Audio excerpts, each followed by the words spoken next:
오늘 저는 누가복음을 시작하면서 우리 중에 이루어진 일에 대하여 라는 1장 1절의 말씀을 인용하여 제목으로 삼았습니다. 오늘부터 이제 우리가 부활 주간까지 누가복음을 묵상하게 됩니다.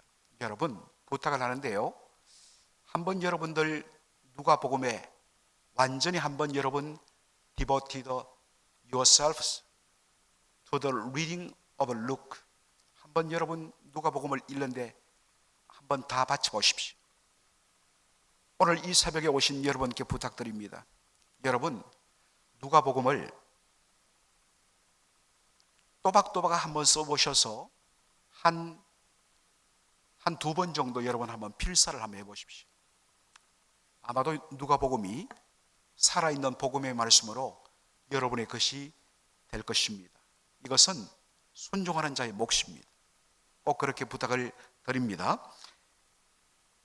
누가복음은 바로 누가란 인물이 기록했기 때문에 누가복음이라 according to Luke, the gospel according to Luke, 이렇게 우리가 보통 표현하기도 합니다.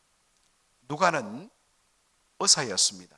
그래서 굉장히 촘촘히 그리고 정확하게 내용들을 그렇게 표현하는 특징이 있습니다. 누가는 자신이 어떻게 해서 이 누가복음을 기록했는가를 바로 1장 1절로 4절에서 밝힙니다. 우리 한번 다 같이 읽도록 하겠습니다. 우리 중에 이루어진 사실에 대하여 처음부터 목격자와 말씀에 일꾼된 자들이 전하여 준 그대로 내력을 저술하려고 붓을 든 사람이 많은지라. 3절 4절요. 그 모든 일을 근원부터 자세히 미루어 살핀 나도 데오빌로 각하에게 차례대로 써보내는 것이 좋은 줄 알았노니 이는 각하가 알고 있는 바를 더 확실하게 하려 함이로라.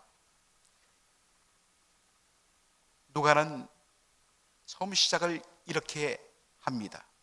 우리 중에 이루어진 사실에 대하여 내가 말씀을 기록한다 라고 이야기하고 있습니다. 우리 중에 이루어진 사실, 정확한 번역은 우리 가운데서 실현된, 성취된 일들이란 것입니다. 이 표현은 하나님께서 구약 성경을 통하여서 미리 예언하고 약속하셨던 그 일들 뭐겠습니까? 메시아를 보내어서 우리를 죄와 사망 가운데 구원해 내시겠다고 하신 그 약속들이 어떻게 되었다고요? 우리 중에서 어떻게 되었다?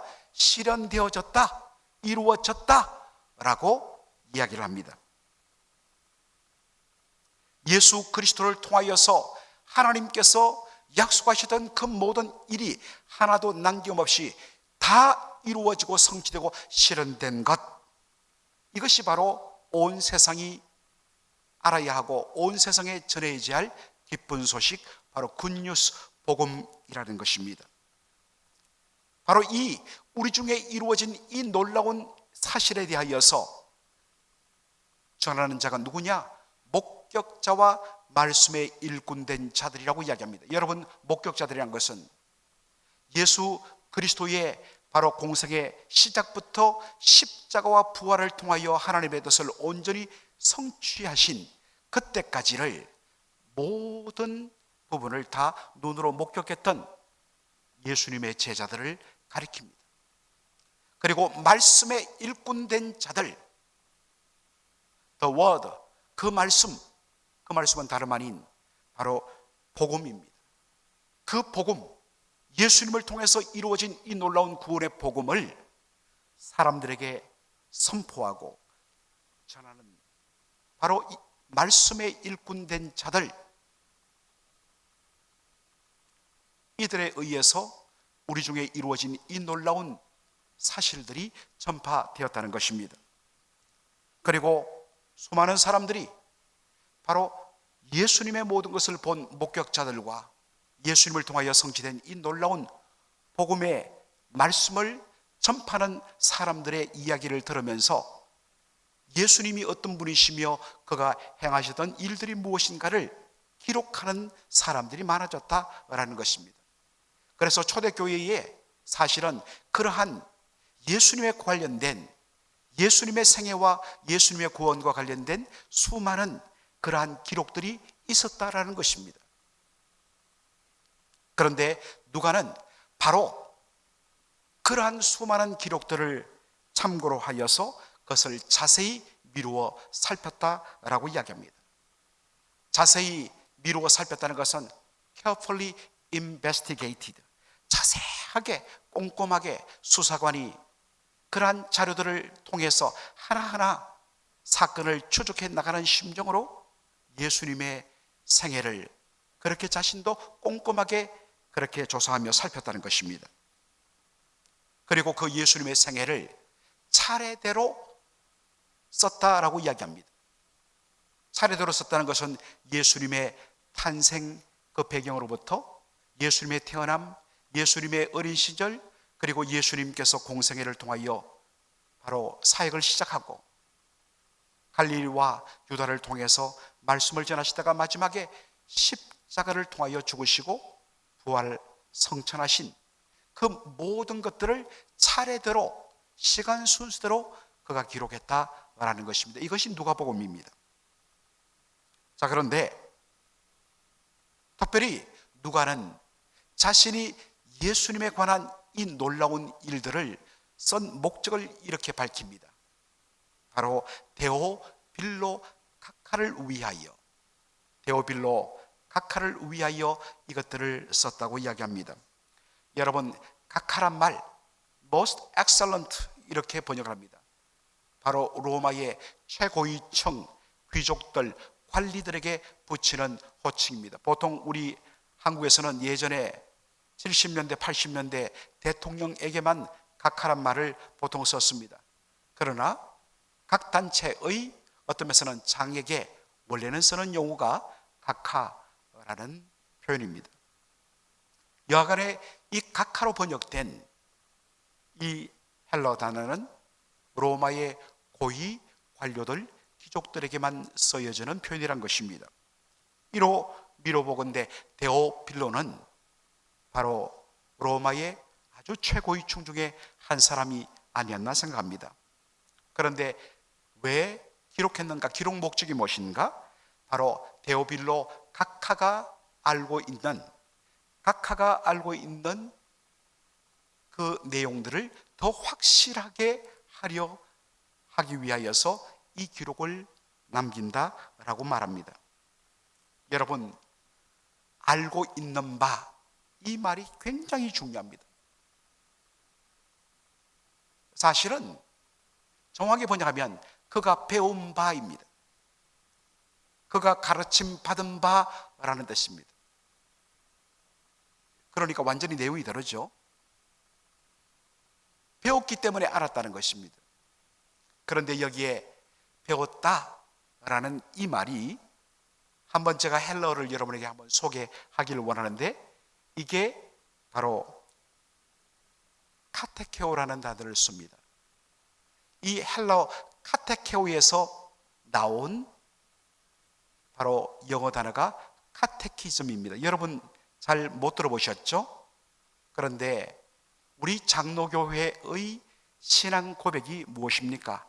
웨스트민스터 신앙 고백이죠. 적어도 이 정도는 우리 교회 새벽을 깨우는 분들은 아실 것입니다. 그런데 이 웨스트민스터 신앙 고백, 성경이 무엇이며 하나님이 어떤 분이시며 우리가 어떻게 타락했으며 하나님께서 보내신 예수 그리스도가 누구시며 그를 통하여 이루어진 구원이 무엇이며 어떻게 이 놀라운 구원을 우리가 받아 누리는가, 교회가 무엇이며 그리고 마지막에 어떠한 일이 일어날 것인가 라는 모든 그러한 신앙 고백의 내용이 들어있는 것이 웨스트민스터 신앙 고백입니다. 그런데 이 웨스트민스터 신앙 고백을 문답 형식으로 우리 청소년들에게, 젊은이들에게 문답 형식으로 질문과 대답을 통하여서 그 신앙 고백을 가르치도록 만들어진 것이 웨스트민스터 쇼로 캐테키즘, 소요리 문답입니다. 가장 중요한 교리를 짧게 분량을 줄여서 문답 형식으로 만들었다 해서 바로 소요리 문답이라고 번역을 합니다. 그런데 이 문답이란 것, 이게 묻고 답하는 형식으로 가르치는 것이 캐테키즘입니다.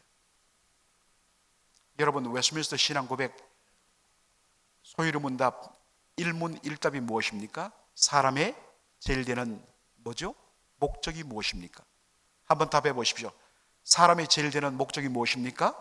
하나님을 영화롭게 하고 그를 영원토록 절구하는 것입니다. 참 고맙습니다.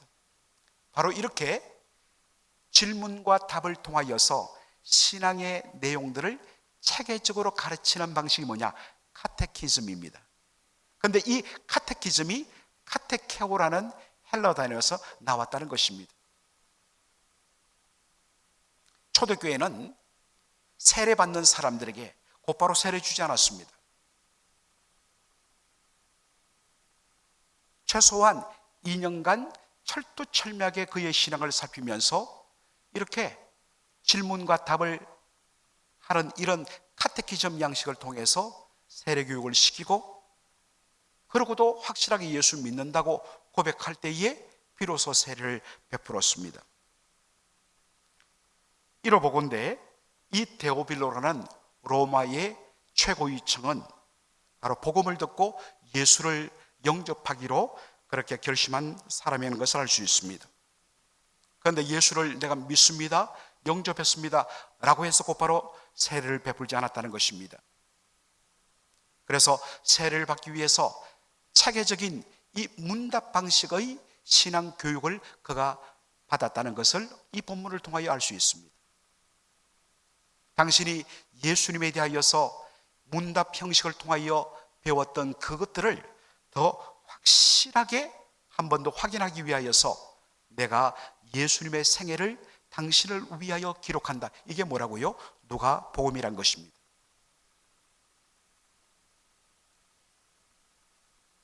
참고로 누가복음과 사도행전은 바로 저자와 수신자가 동일합니다. 저자는 누구라고요? 누가. 그러면 그 기록을 받는 수신자는 누구라고요? 데오빌로입니다. 사도행전 1장 1절로 2절을 우리 다 함께 읽도록 하겠습니다. 데오빌로여, 내가 먼저 쓴 글에는 무릇 예수께서 행하시며 가르치시기를 시작하심으로부터 그가 택하신 사도들에게 성령으로 명하시고 성천하신 날까지의 일을 기록하였노라 라고 이야기하고 있습니다. 어떻게 시작합니까? 데오빌로요, 똑같은 사람입니다. 그런데 그 다음에 나오는 표현이 뭐냐? 내가 먼저 쓴 글에는, 여기 먼저 쓴 글은 무엇을 가리킬까요? 누가복음입니다.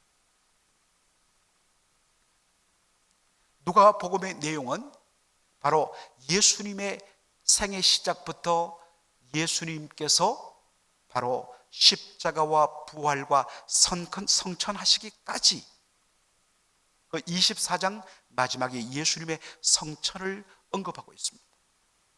그 모든 것을 내가 당신에게 기록했다라고 이야기합니다. 그런다면은 뭘 기록하느냐? 예수님께서 성천하신 다음에 누가 이 땅에 임하십니까? 누가 오세요? 누가 오십니까? 예, 성령이 오십니다. 여러분 아시는데 대답해 주십시오. 성령이 이 땅에 오십니다. 그리고 성령이 오셔서 교회를 세우시고 교회를 통하여 복음이 세상 땅끝까지 그렇게 전파되는 내용을, 교회가 복음의 확장이 되는 내용이 바로 사도행전의 내용인 것입니다. 그래서 성경학자들은 누가복음과 사도행전을 바로 누가행전이라고 그렇게 합쳐서 부르기도 합니다. 오늘 본문은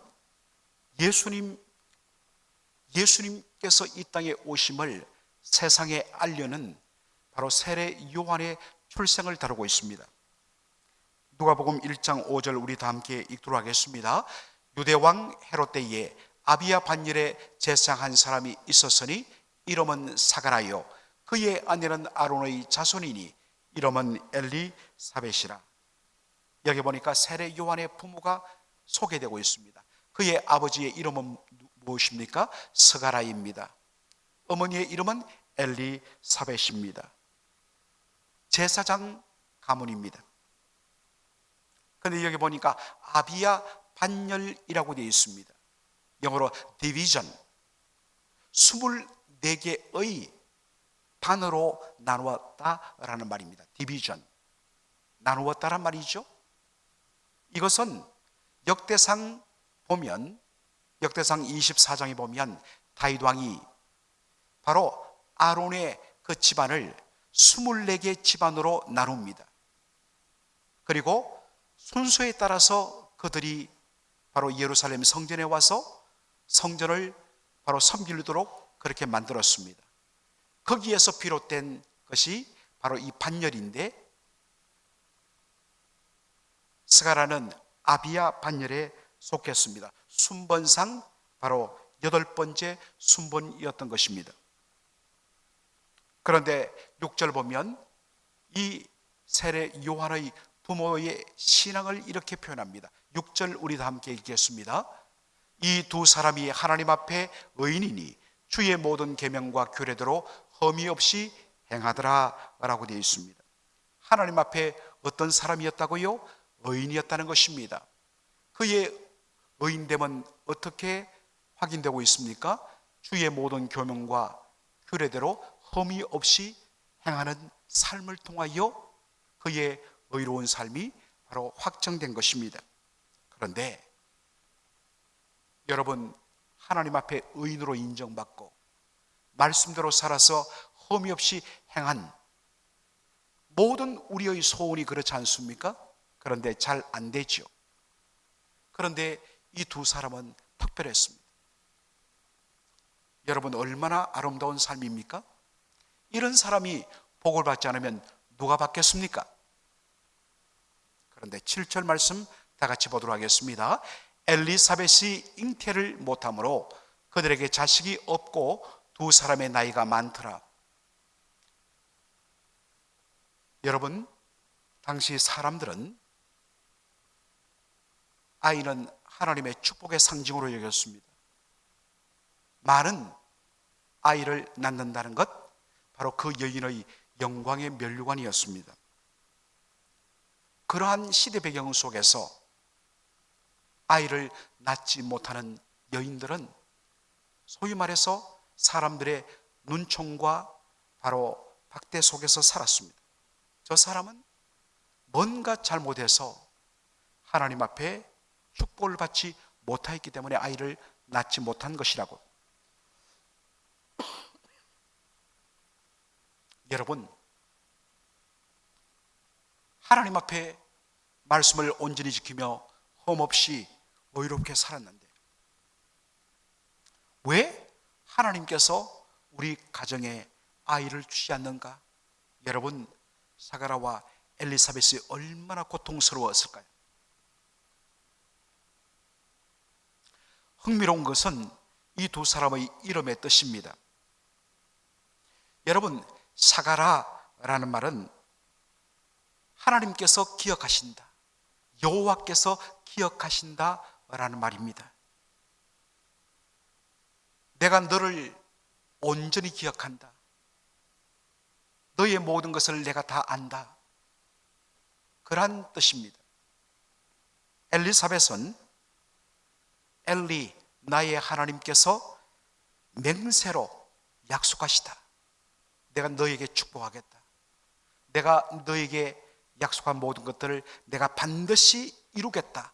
맹세로 약속하다라는 뜻입니다. 그런데 겉으로 보기에 하나님께서 이들의 의로운 삶을 잊어버린 것처럼 보입니다. 하나님께서 이들에게 복 주시마 맹세하며 약속했던 것들을 의로운 자에게는 하나님이 놀라운 은혜를 베푸신다 했는데, 놀라운 복을 베푸신다 했는데 하나님이 그들에게 약속을 지키지 않는 것처럼 보입니다. 여러분, 세상 사람 다 몰라줘도 하나님만 나를 알아주시면 된다. 그런데 그 하나님으로부터 내가 열심히 섬겼는데 외면당했다고 하는 느낌을 받을 때 여러분의 심정은 어떨까요? 하나님의 뜻대로 그래도 바르게 살려고 몸부림쳤는데 왜 나의 삶은 이렇게 끝없는 고난이 가득한가? 여러분, 이럴 때 바로 낙심하게 되고 탄식할 수밖에 없는 것입니다.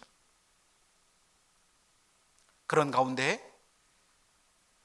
8번째 순번인 아비야 판열의 봉사가 바로 봉사의 때가 되어서 제사장 스가랴가 예루살렘에 있는 여호와의 성전에 들어가서 그가 성소에 들어가서 분향을 했습니다. 그때 주의 천사가 그의 앞에 나타납니다. 그리고 놀라운 말씀을 선포합니다. 13절 우리 다 함께 13절 다 함께 읽도록 하겠습니다. 천사가 일러 가로되 사가라여 무서워 말라. 너희의 간구함이 들린지라 내 아내 엘리사벳이 내게 아들을 낳아주리니 그 이름을 요한이라 하라.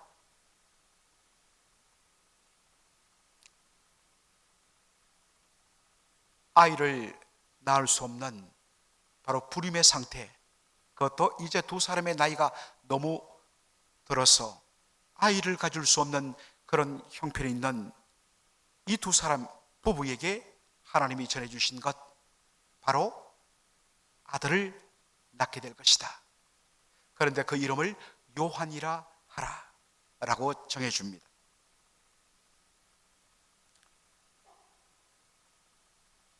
여러분, 주목할 것은 하나님께서 스가랴에게 이 응답을 주신 때가 언제인가라는 것입니다.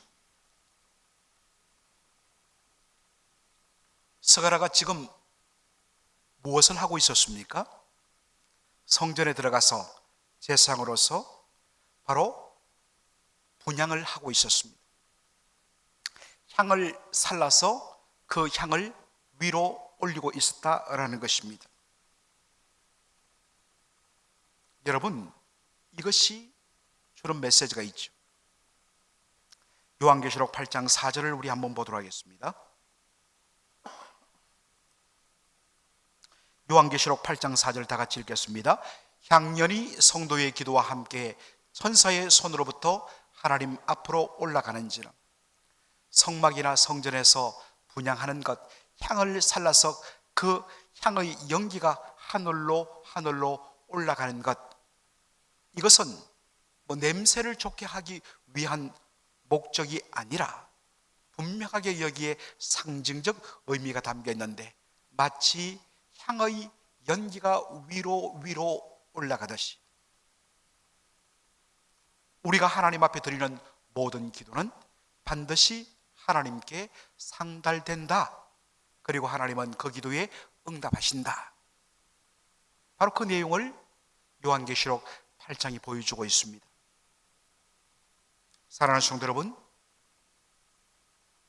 여러분 진정으로 하나님 앞에 기도하시면 그 기도는 단 하나도 땅에 떨어지거나 사라지는 법이 없습니다.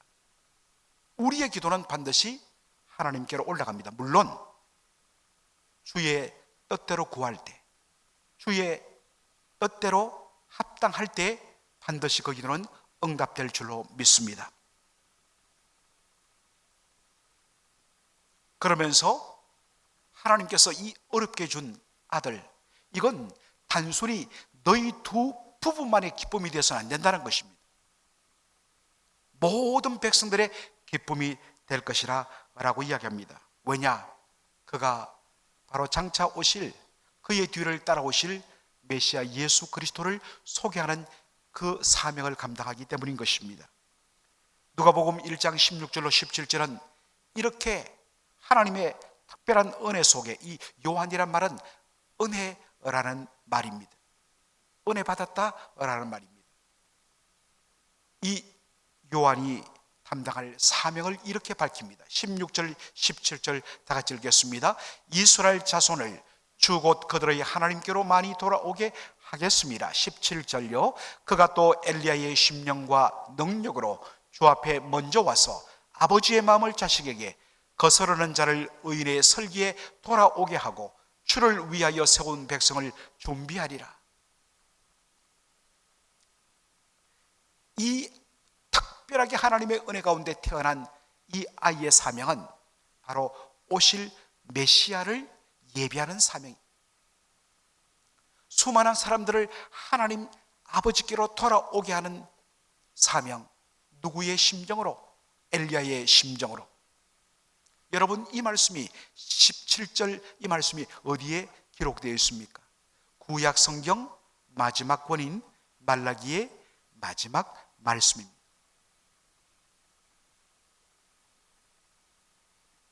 그런데 이 사명을 감당하기 위하여 이 아이가 특별하게 준비할 것이 있다라고 이야기합니다. 15절 다 같이 읽겠습니다. 포도주나 독한 술을 마시지 아니하며 모태로부터 성령의 충만함을 받아라고 이야기합니다. 포도주나 독한 술을 마시지 않는다. 여러분, 이건 누구에게 적용되는 말입니까? 나실인에게 적용되는 말입니다. 나실이란 말은 하나님께 특별히 구별되어 드려진 자라는 뜻입니다. 하나님의 특별한 사명을 감당하기 위해서 하나님 앞에 거룩하게 구별되어 드린 자, 나실인에게 처음 요구하는 내용이 뭐냐? 포도주나 독한 술을 멀리하며 세상에 헛되고 헛된 잘못된 것에 취하지 않고 오직 맑은 정신으로 하나님의 뜻을 분별해야 사명을 감당한다는 것입니다. 이건 목회자뿐만 아니라 이 땅을 살아가는 우리 모든 성도들에게도 동일하게 적용된 것입니다. 왜냐? 바로 이 시대의 나실인은 이제 특정한 몇몇 사람이 아니라 구원받은 모든 하나님의 백성이 하나님 앞에 거룩하게 구별되어 드려진 나실인이기 때문입니다. 세상 사람들이 따라 사는 대로, 세상 사람들이 좋아하는 대로 살다 보면 거기에 취하여서 하나님의 뜻을 분별하지 못하게 되기 때문인 것입니다. 그리고 이 사명을 감당하기 위해서는 내 힘으로 할 수 없기 때문에 바로 성령으로 충만함을 받아야 된다는 것입니다. 이것은 특별하게 세례 요한에게 준 그러한 명령이기도 하지만 오늘 이 시대를 살아가는 모든 하나님의 백성에게 동일하게 요구된다는 것입니다. 성령의 은혜를 덧입지 아니하고 성령 충만하지 않고 어떻게 여러분 신앙생활을 할 수 있습니까? 어떻게 예수 그리스도의 복음을 전할 수 있습니까? 어떻게 거룩하고 구별된 삶을 살 수 있습니까? 그러므로 모든 성도들은 주여 성령으로 충만을 덧입혀 주시옵소서. 이게 우리의 기도의 넘버원입니다. 성령의 은혜를 사모하는 저와 여러분 되기를 주의 이름으로 축원합니다. 자, 오늘 말씀을 마칩니다. 오늘 이 말씀에서 특별히 우리에게 주시는 챌린지와 위로가 있습니다. 사가라, 엘리사벳, 정말로 경건하고 의롭게 살아갔던 너무나 아름다운 인물들입니다. 그런데 하나님은 그들을 기억하시고 그들에게 이름 뜻대로 맹세하고 약속하신 바를 들어 축복 주셔야 마땅한데 마치 그들은 하나님 앞에 잊혀져버린 사람처럼, 하나님께서 약속을 저버린 사람처럼 그렇게 정말로 아이 없이 고통스럽게 살아갑니다. 그런데 여러분, 하나님은 서가라의 하나님이십니다. 여호와 하나님은 결코 당신의 백성을 잊어본 적 없으신 하나님이십니다. 하나님은 당신께서 하신 그 약속을 반드시 신실하게 지키시는 그러한 신실하신 하나님이란 사실입니다. 사랑하는 성도 여러분, 내가 주를 위하여 내가 열심히 살고 노력하며 주님의 영광을 위하여 살았는데 하나님 나를 망각하신 것은 아닌가, 그런 생각 들 때가 있을 것입니다. 이것이 바로 우리가 받는 시험입니다. 그러나 여러분 기억하십시오. 하나님은 신실하신 하나님이십니다. 하나님은 결코 잊지 아니하시는 하나님이십니다. 하나님은 단 한 번도 실수한 적 없으신 하나님이십니다. 여러분의 모든 것 하나님 다 보고 계시고, 그리고 반드시 주께서 갚으시는 날이 있을 줄로 믿습니다. 하나님께서 여러분의 의를 정오에 바로 찬란한 햇빛처럼 밝히 드러낸 날이 반드시 올 줄로 믿습니다. 그 하나님을 바라보고 묵묵히 내 이 길 가야 되지, 조금 어렵다고 해서, 조금 내 뜻대로 안 된다고 해서 흔들리면 바로 우리가 그렇게 무너지는 것입니다. 철두철미하게 오직 우리는 누구를 바라봐야 된다? 살아계신 하나님을 바라봐야 된다. 그분은 어떤 분이신가? 나를 잊지 아니하시는 하나님이시다. 그분은 어떤 분이신가? 나에게 약속하신 바를 반드시 지키시는 은혜로운 하나님이시다. 여러분, 오늘도 이 사실을 붙잡고 오직 주님만 바라보고 나가는 저와 여러분 되기를 주의 이름으로 축원합니다. 아멘. 기도하겠습니다.